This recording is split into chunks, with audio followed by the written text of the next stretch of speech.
Bonjour, bienvenue dans cette quatrième vidéo de la Duel Academy. Aujourd'hui, nous allons parler des cartes pièges et des cartes magie. Commençons d'abord par les cartes pièges. Il en existe trois types différents.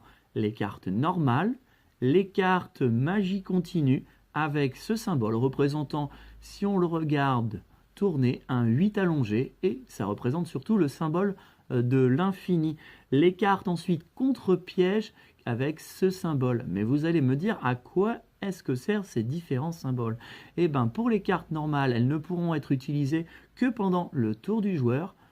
Pour les cartes de continu, elles pourront être activées pendant le tour du joueur et être utilisées aussi pour le tour de l'adversaire, si c'est une magie ou un piège continu.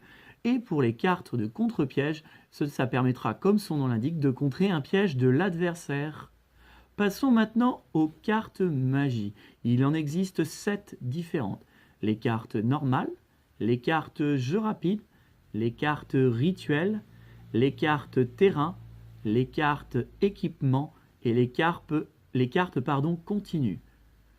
Les cartes par exemple normales, comme leur nom l'indique, ne pourront être utilisées exclusivement que pendant le tour du joueur. Les cartes jeu rapide s'activent à partir des conditions marquées sur celle-ci.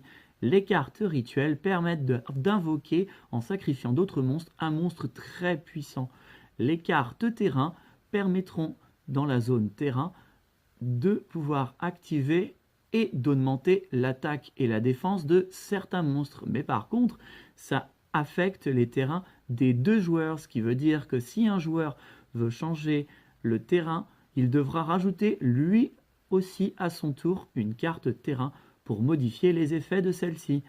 Et ensuite, la carte équipement. Les cartes équipement permettent de renforcer des monstres ou, pourquoi pas, de leur permettre d'améliorer leur défense ou de faire des attaques combinées.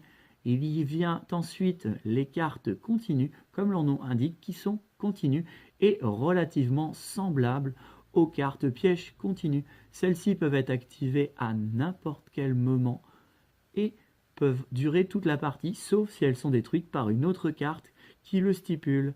Voilà, c'était la quatrième vidéo de la Duel Academy. Dans la prochaine vidéo, nous verrons un duel en réel avec des decks utilisés par vos soins.